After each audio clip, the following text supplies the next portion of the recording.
Hello there. I'm Scotty. You're not. Welcome back to Dis-Cember. So I have a faux pas I need to address to my last one. When I did that intro with the whole monologue that Racetrack says at the beginning of Newsies, I practiced so many times so I wouldn't get it wrong, and I still messed it up. At the end of the monologue, where it goes, the Newsies were a ragged army. I said, the Newsies were a ragged army until one day all that changed. When all that changed. It's supposed to say, the Newsies were a ragged army without a leader.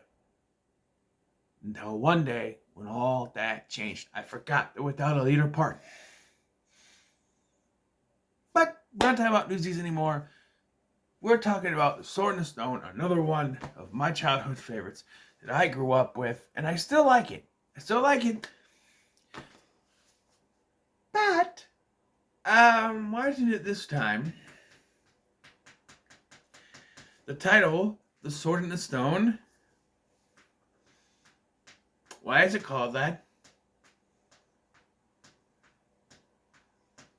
I get it, you couldn't call it The Journey of King Arthur or The Legend of Arthur or something because it's a surprise King Arthur movie. Right? Throughout the film, you're following this kid named Wart, right? Which I always thought was Ward, but it's Wart. W-A-R-T, Wart. Following Wart as he's taught by Merlin, and at the end he pulls the sword out of the stone and he reveals his name is Arthur. Hail, King Arthur! Yeah. That's what it is. So, excuse me, yes. But the sword in the stone itself is very inconsequential to the rest of the plot. The whole plot is that Merlin is expecting someone. It is the boy named Wart who literally lands in his house. And he teaches Wart to use brains over brawn. He teaches him school stuff, letters, numbers, stuff like that, life lessons and stuff. Well, he's also a squire to Kay, Sir Kay as he's later known, and his father, Kay's father, Sir Ector, which again, I always thought was Sir Hector. Happens when you watch it with subtitles on now. I do want to say though, this is the first of the animated films that I've watched on Blu-ray. Yeah, because Pinocchio and Peter Pan and Sleeping Beauty were all DVD. This was the first one on Blu-ray, and the Blu-ray transfer looks good. I'll be seeing that again for Robin Hood when I watch that in HD for the first time. This is the first time I've watched this in HD, and it looks good. It looks good. It's a nice restoration. It fits the entire screen, which all Blu-ray should do instead of being lazy and just taking the standard definition widescreen version and just touching it up and putting it on there. Just saying. But I thought this looked really good. And the music, the sound is good, I love the music. I love the music in this. To and fro, stop, then go. And that's what makes the world go round. Hicketus, picketus, bucketus, bow, prestidigitario. This is the Sherman Brothers who did Mary Poppins and on Broomsticks later. So, yeah. But it's not their best work. Arguably their best work is Mary Poppins, with Ben Knobs a short second. But, yeah, really good. And this is the last animated feature that Walt Disney would be alive for. Mary Poppins came out after this, but it's not a fully animated film. This one is, unfortunately. But, yeah. And I feel like the pacing in this film is fine. It's basically just it's episodic, right? You get the first episode where Merlin is waiting for someone to arrive. Ward's out hunting with Kay. Lands in the house. That's the first one. And we're going to come and we're going to go with you to the castle. And then we begin the next episode after the castle stuff. Okay, you can stay here. You live in this horrible tower with a big hole in his side, and it starts raining. And then from then on, it's episodic. Next, we have the fish episode where they, you know, Merlin turns himself and Wart into fish, and they swim around, and where Wart is almost eaten by a giant northern pike. I think it's supposed to be. It's what it looks like in England. I don't know, but he's saved by Archimedes, and that's the first in the in the connection between Archimedes, who's a grumpy owl character, and the little sidekick to Merlin. I like Archimedes. He's like one of those curmudgeon characters. What? No. But by the end, he becomes a great character. He saves Wart here. Next is a squirrel episode where they turn to squirrels. And they both, Merlin and Wart, have a female squirrel after them, but then they're turned back human, and this one squirrel gets mad and the other one gets sad. The one is after Wart. Then the next episode is the bird episode, where Archimedes is now teaching him. Because Archimedes doesn't think that Merlin knows what's going on, even though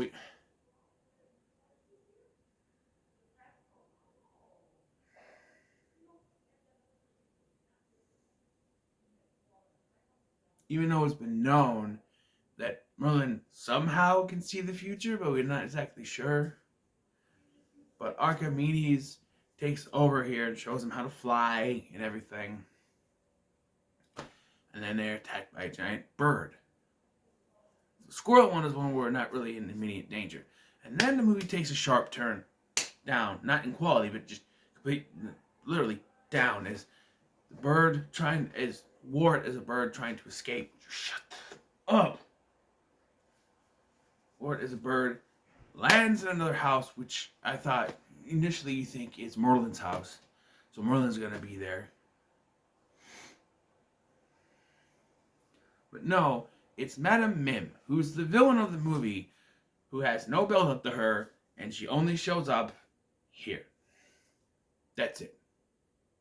That's literally, she's just right here.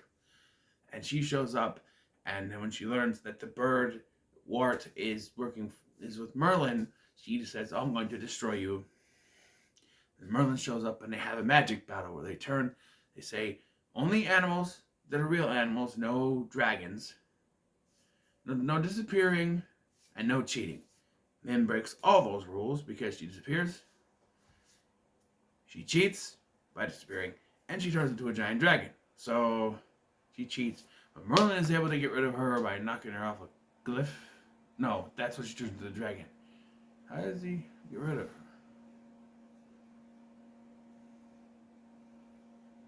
He does. I don't remember how he gets rid of her, though, but he does. And then we're back to the other things. At this point, Wart has been dismissed from being a squire due to arguing with Sir Ector about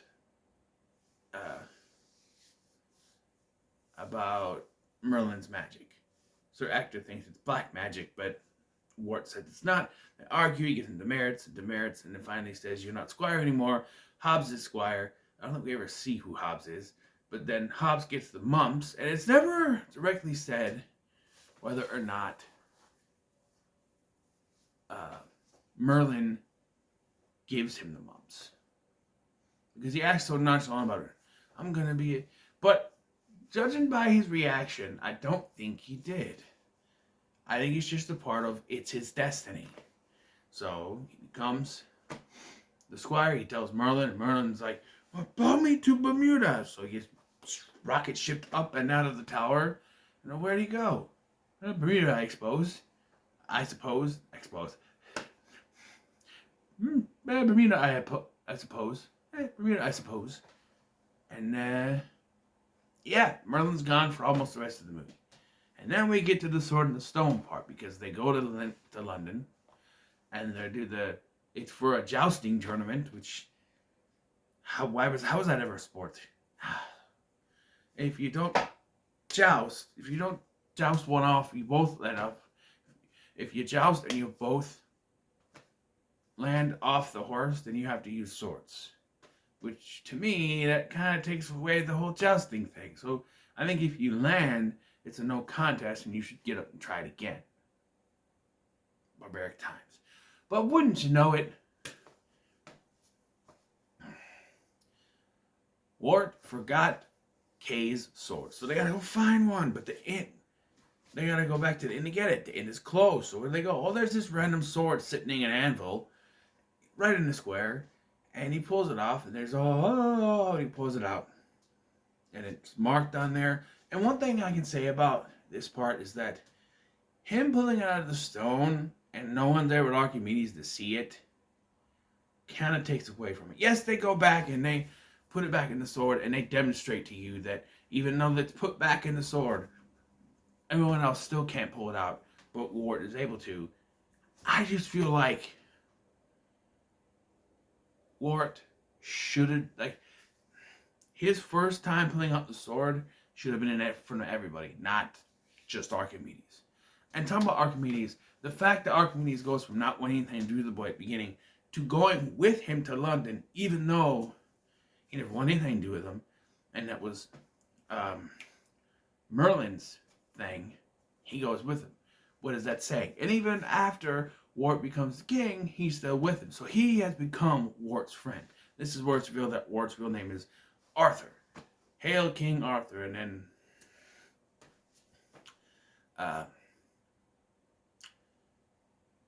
he's like, oh, I wish Merlin was here. And Merlin comes back. He's in vacation gear. He went to Bermuda, which Archimedes says is an island that hasn't been found yet. That doesn't exist yet. It hasn't been found yet.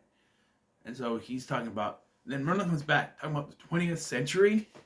So Merlin time traveled to 20th century Bermuda. Where he talks about things from the future. And it's funny, this was made in 1963.